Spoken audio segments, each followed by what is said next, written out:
Hello, and thanks for watching the Mono Green Aggro deck tech video for the Mono Green Aggro article that I put up on puremtgo.com today. What we have here is a unique look at Mono Green Aggro. Most of the times a Mono Green Aggro deck is going to load up on lots of 1-drops, lots of 2-drops, and Predator-Ooze to go along with Silver Hearts. This deck, however, doesn't really do that. It keeps the key elements in Ooze, Geist, Rancor, and the Silver Hearts and Accelerant, but it adds some cards that really don't see much play. Guys like Yeva, Nature's Herald. She's a 4/4 creature for 2 colorless and 2 green. She has Flash, and she says that you may cast green creatures as though they had Flash.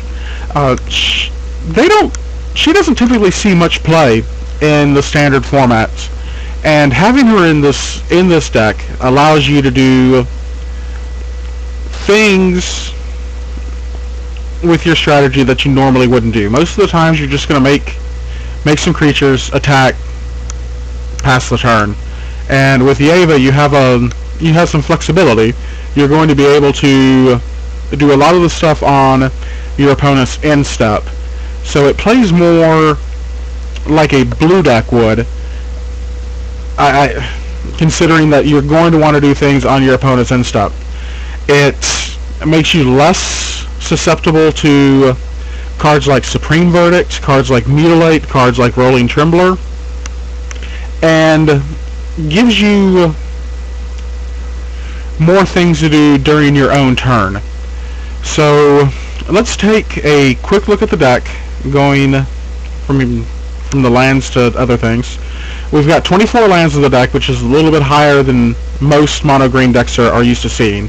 They're typically on 20 to 22. Here we've got 23 forests and a Ghost Quarter, which is a great answer to stuff like Kessig Wolfrun or Nephelia Drownyard. Sometimes you just need to be able to answer those cards, and it's nice to have the ability to do so. The 1-drops in the deck, we've got 7 creatures here. We've got 4 Arbor Elves. That's the deck's Accelerant, since we don't have Llanowar Elves.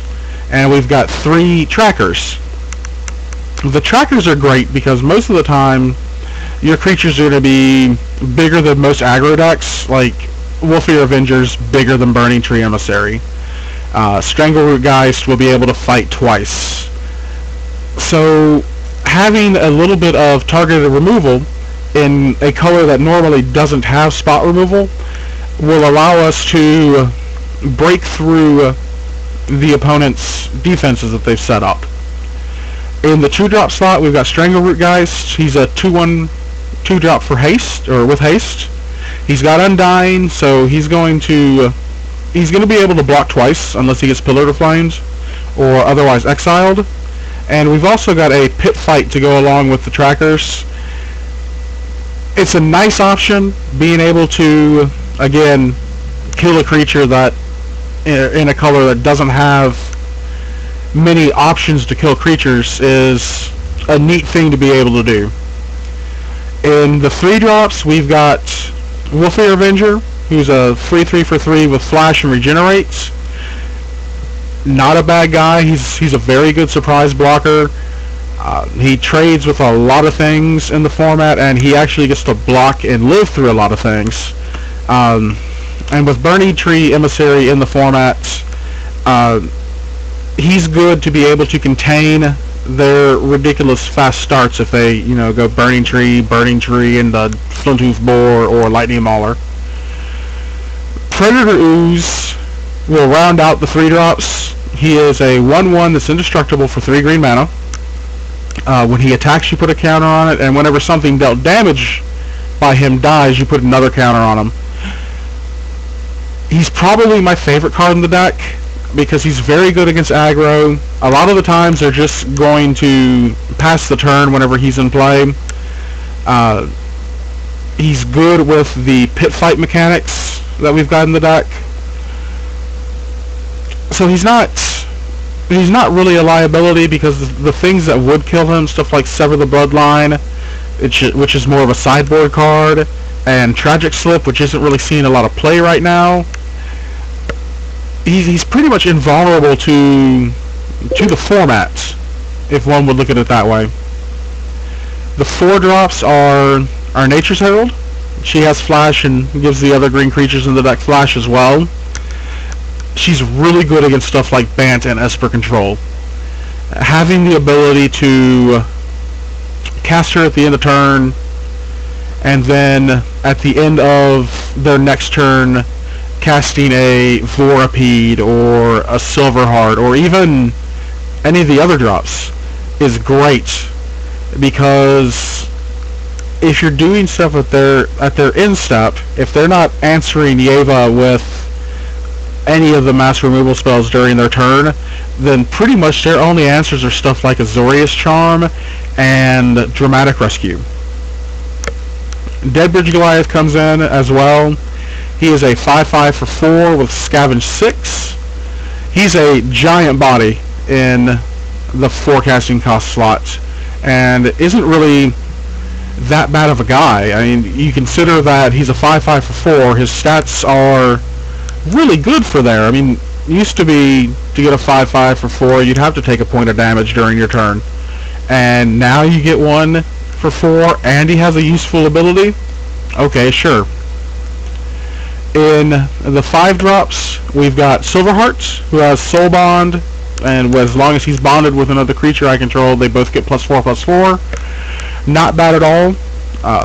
Oftentimes, you can, with Yeva in the middle of combat, cast a Silverheart, and suddenly your opponent's combat math is off by a lot. We have Garruk Primal Hunter. He makes his own little army, gets to draw us a bunch of cards, and in some matchups maybe lives the dream for us and puts a bunch of 6/6s into play. And the last 5-drop is Vorapede. He's got Vigilance, Trample, and Undying. Not a bad guy. He's a one-of.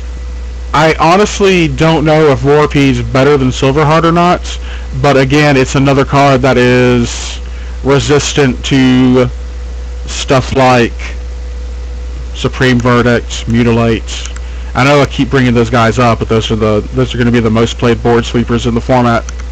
The last card in the deck is Revenge of the Hunted. It's a Miracle for green, or otherwise a sorcery for 6. And until end of turn, target creature gets +6/+6, gains trample, and all creatures able to block it this turn do so. This can double as removal. It could be the end of game spell.